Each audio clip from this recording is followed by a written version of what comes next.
नमस्कार, मैं हूं जितेंद्र दीक्षित। अनकट में आपका स्वागत है। महाराष्ट्र बीजेपी में इस वक्त एक तगड़ी चर्चा चल रही है कि अगले साल अक्टूबर में जो राज्य विधानसभा के चुनाव होने हैं उन्हें प्रीपोन कराकर लोकसभा चुनाव के साथ करा लिया जाए। लोकसभा के चुनाव अगले साल अप्रैल मई में हो सकते हैं और बीजेपी के एक धड़े का मानना है कि अगर लोकसभा के साथ ही विधानसभा के चुनाव कराए जाते हैं तो पार्टी फायदे में रह सकती है। लेकिन पार्टी का ही एक धड़ा ऐसा है जो कि इसका विरोध कर रहा है और इतिहास का हवाला दे रहा है कि ऐसी कोशिश एक बार पहले भी हो चुकी है और जिसमें बीजेपी को नुकसान झेलना पड़ा था। बीजेपी में इस मुद्दे को लेकर क्या कुछ खिचड़ी पक रही है, आइए समझते हैं मेरे सहयोगी रौनक कुकड़े से। रौनक, ये बताइए कि बीजेपी में काफ़ी इस वक्त तगड़ी चर्चा चल रही है कि चुनाव को पहले करा लिया जाए, लोकसभा के साथ अक्टूबर के बजाय जो है विधानसभा के चुनाव अप्रैल मई में ही करा लिए जाए। इसके पीछे क्या तर्क दे रहे हैं? ये देखिए, दो महत्वपूर्ण बिंदुओं पर बीजेपी के जो नेता है, मुख्य तौर पर खासतौर से जो महाराष्ट्र बीजेपी के बड़े नेता है, उनके दो तर्क यहाँ पर दिखाई दे रहे हैं। एक तर्क तो ये कि अगर लोकसभा के साथ विधानसभा का चुनाव करा लिया जाता है तो साफ तौर पर जो मोदी मैजिक की बात की जाती है और जिस तरह से केंद्र सरकार का एक ऑरा बना हुआ है, केंद्र सरकार की जो योजनाएं महाराष्ट्र के तमाम अलग अलग इलाकों में लोगों के अलग अलग तबके तक पहुंची हो, उसका कहीं ना कहीं फायदा जो है बीजेपी को इस चुनाव में मिल सकता है। केंद्र सरकार की एक स्ट्रैटेजी होती है, जिस तरह से प्रचार किया जाता है। प्रधानमंत्री मोदी लगातार देश भर में जगह जगह पर प्रचार करने के लिए पहुंचेंगे और कहीं ना कहीं इस मैजिक का फायदा महाराष्ट्र बीजेपी को भी और खास तौर से एकनाथ शिंदे फैक्टर यानी एकनाथ शिंदे की जो शिवसेना है उनको भी इस चुनाव में मिल सकेगा, ये एक प्रमुखता से बात रखी जा रही है। और दूसरा जो बड़ा तर्क दिया जा रहा है वो ये है कि जो महाविकास आघाड़ी है, जिसमें तीन बड़ी पार्टी है, शिवसेना, उद्धव ठाकरे की पार्टी, उसके अलावा एनसीपी और कांग्रेस, ये तीनों पार्टियों की अगर बात की जाए तो मसला सीट शेयरिंग को लेकर काफी फंस सकता है। लोकसभा चुनाव की सीट शेयरिंग को लेकर मसला फंस सकता है, इसके अलावा विधानसभा चुनाव की, क्योंकि तीनों जो पार्टियां हैं प्रमुख तौर से महाराष्ट्र में काफी कद्दावर ये पार्टियां जो है मानी जाती। कांग्रेस की अगर बात की जाए तो कांग्रेस के कई बार इस राज्य में मुख्यमंत्री रह चुके हैं, एनसीपी हमेशा किंग मेकर की भूमिका में रही है और शिवसेना की अगर बात की जाए तो पिछले दिनों जो कुछ घटनाक्रम हुआ उसको लेकर जो सिंपैथी वेव उद्धव ठाकरे के पक्ष में नजर आ रही है, उनको लगता है कि इसका फायदा उनको मिल सकता है। लिहाजा लोकसभा में किसे कितनी सीट और विधानसभा में किसे कितने सीट, इसको लेकर अगर आपस में एनडीए जो है वो लड़ती रही तो इसका कहीं ना कहीं फायदा एकनाथ शिंदे और बीजेपी जो है वो उठा सकती है। और ये तर्क जो है कुछ नेता देते हुए दिख रहे हैं, इसलिए उनको लगता है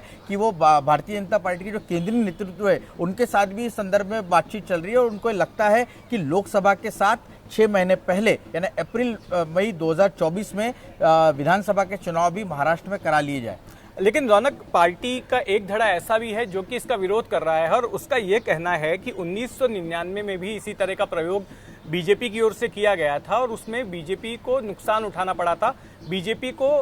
हार झेलनी पड़ी थी केंद्र में भी और महाराष्ट्र में भी। जी देखिए, मुख्य तौर पर 1999 में जिस वक्त प्रमोद महाजन और अटल बिहारी वाजपेयी की एक अच्छी खासी पैठ बीजेपी में हुआ करती थी, उस वक्त निश्चित तौर पर इस तरह का फैसला जो है वो लिया गया था कि लोकसभा के साथ विधानसभा के चुनाव भी जो है वो करा लिए गए थे। और उस वक्त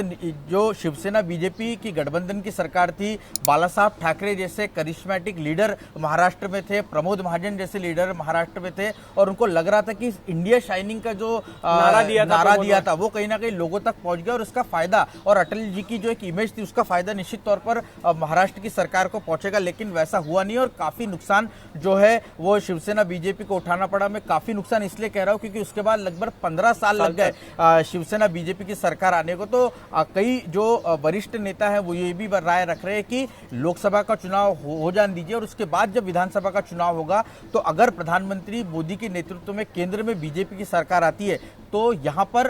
जो विपक्षी पार्टी है उनको एक मानसिक तौर पर उन पर दबाव बनाने में बीजेपी और शिंदे गुट को काफी मदद मिलेगी और इसीलिए लोकसभा चुनाव के बाद विधानसभा का चुनाव अगर कराया जाए तो काफी फायदा होगा। इसमें एक छोटी सी और एक बातचीत चल रही है वो ये है कि कई ऐसे नेता भी बीजेपी चिन्हित करती हुई दिख रही है जो कि अपने बलबूते पर जीत सकते, जो कि विपक्षी पार्टी जो के दूसरी पार्टियों के हैं। अगर बीजेपी के साथ वो आते, बीजेपी का थोड़ा सा पुश और उन नेताओं की अपनी पॉपुलैरिटी अपने विधानसभा क्षेत्र में, तो एक और विधायक जो है वो उन्हें मिल सकता है। तो इसीलिए भी ऐसा विचार कुछ बड़े नेता पार्टी के सामने रखते हुए दिख रहे हैं कि लोकसभा के साथ नहीं, जो रेगुलर है यानी अक्टूबर में विधानसभा के चुनाव कराए जाए। लेकिन रौनक, मुझे लगता है कि बीजेपी जो फैसला लेगी उसके पहले एक लिटमस टेस्ट होने वाला है, वो है बीएमसी का चुनाव। और बीएमसी के चुनाव में क्या कुछ होता है, उसके क्या नतीजे आते हैं, उससे एक बार पता चल जाएगा कि कौन कितने पानी में है। बिल्कुल, कौन कितने पानी में है और सभी लोग इसी का इंतजार कर रहे हैं। उद्धव ठाकरे तो कई बार सार्वजनिक मंच से चैलेंज भी दे चुके हैं कि अगर हिम्मत है तो सरकार जो है बीएमसी के चुनाव कराए और दूध का दूध पानी का पानी हो जाएगा कि किसकी कितनी ताकत है। लेकिन मुझे लगता है कि मामला सुप्रीम कोर्ट में और बॉम्बे हाई कोर्ट में लंबित है, दो याचिकाएं प्रलंबित है और उस पर जब तक फैसला नहीं आता तब तक तो सरकार या चुनाव आयोग के हाथ में ये फैसला लेना काफी मुश्किल होगा कि चुनाव कब कराया जाए। लेकिन जो राजनीतिक हलकों में कई तरह की चर्चाएं चलती रहती है और जो इनसाइडर्स हमें सुनने मिलते हैं, वो इस तरह की भी समझ में आ रहे हैं कि सरकार जो है अगर फैसला जल्द